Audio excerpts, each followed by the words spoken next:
today the focus on how to correct after some of the things that hold you back, okay? A lot of times we talk about self-deception, and we talk about unconsciousness. We say that 90% of our mind, the content in our mind, are unconscious. And everything that's threatening our ego, every trauma, every painful experience, we tend to deny it, suppress it into the unconscious level.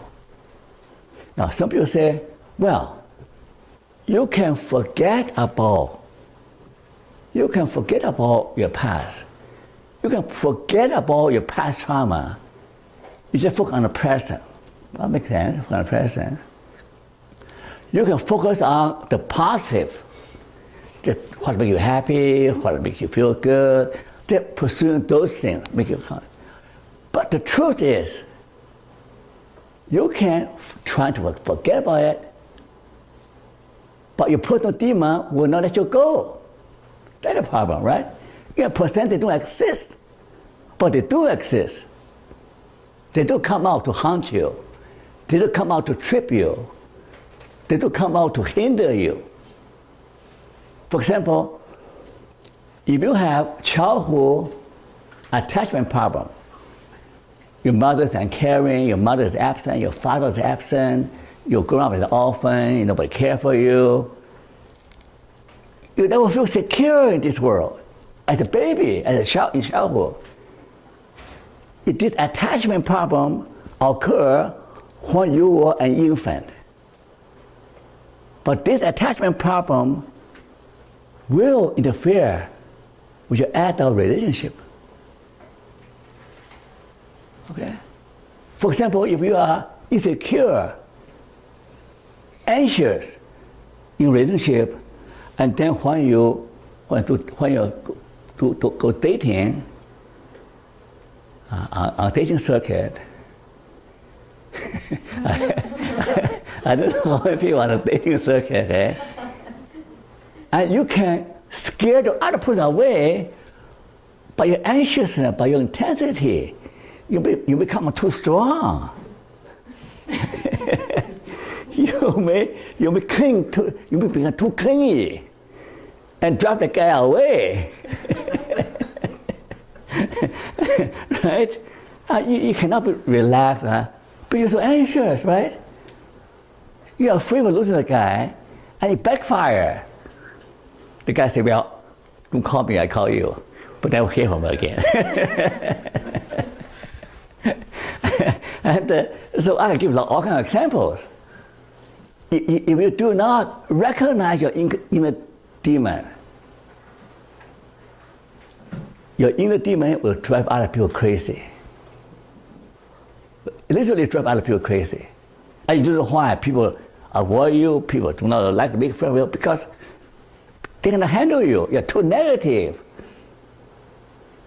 You're too neurotic. You're too anxious. Too controlling. We all have our personal demons, but when you recognize that, okay? You know, I just came back from Boston. I went to visit my son. He's now a professor at Harvard.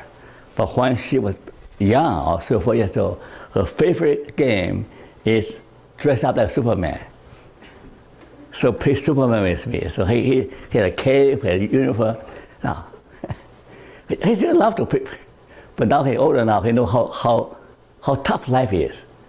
You know, I mean, he always top in the car. I mean, but now in Harvard, as a professor at Harvard, he's now competing with people. There are smart people there. He doesn't realize that life is not easy. Life is hard.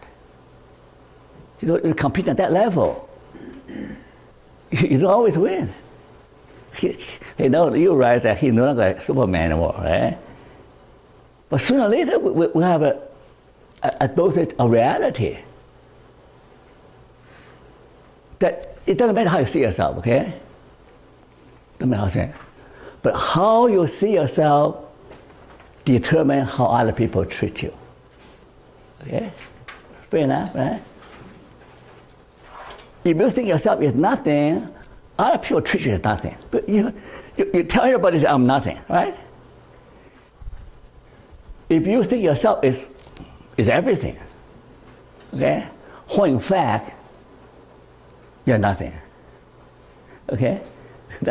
You think of it, you're all it. I'm beautiful, I'm smart, I'm everything, okay?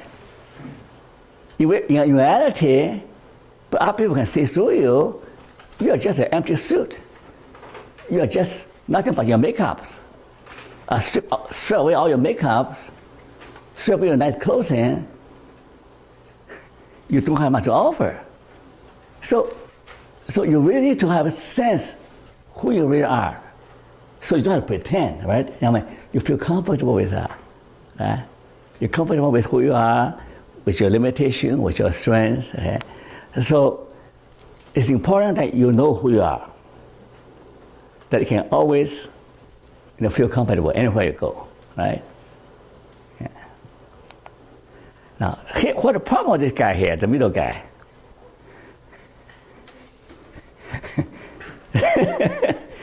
this guy, he's a pastor from Singapore somewhere. He said, well, we pastors sometimes have an inferiority complex, okay? Sometimes you have important people, or rich people, successful people in a congregation. Say, you drink tea with me? He feels himself so low, okay? So tiny. He perceives himself as so low. Well, that's not helpful, right?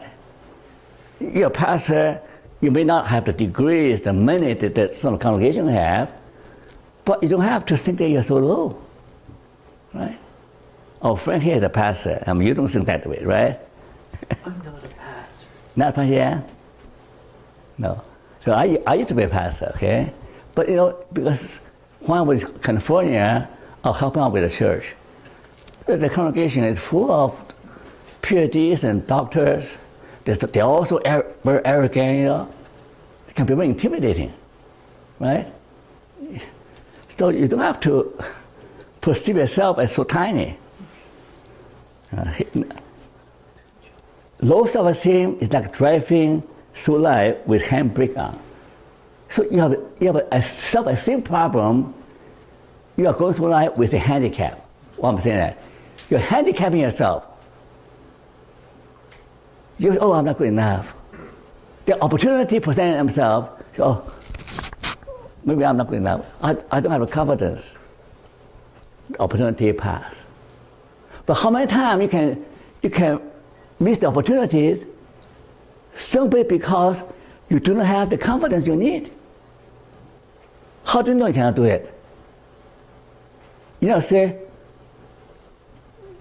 I don't have the confidence. I don't have. Say, I'm willing to try it.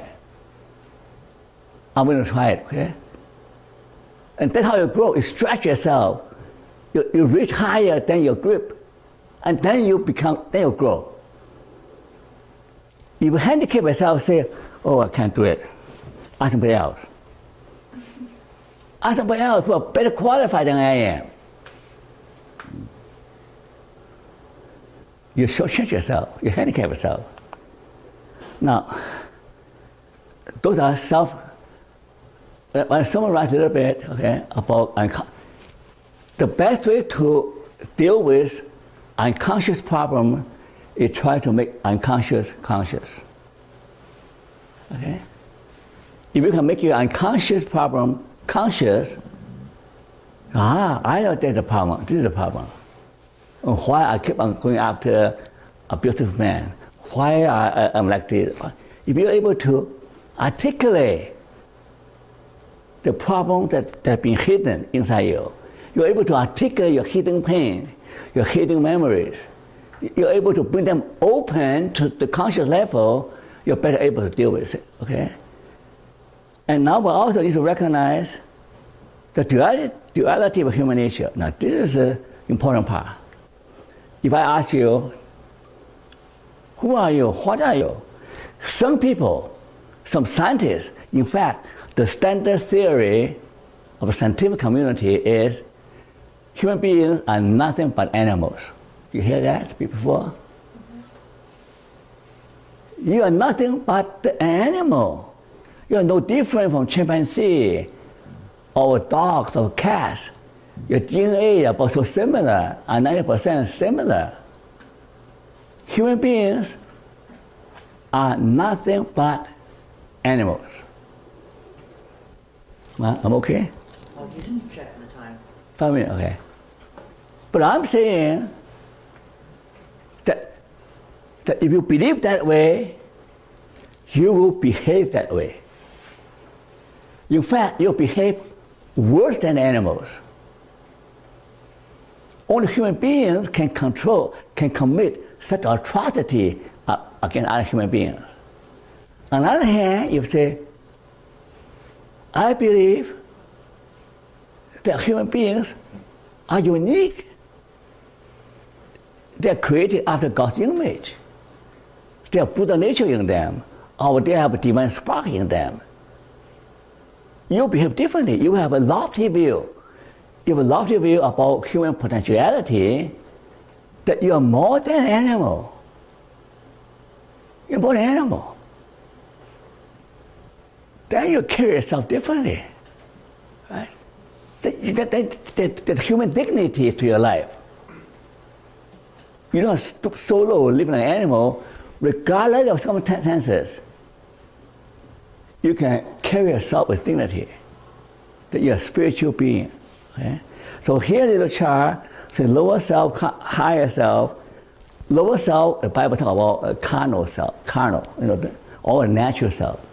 In the Eastern religion, there was lower level of consciousness. The other part is higher level of consciousness, over the spiritual self.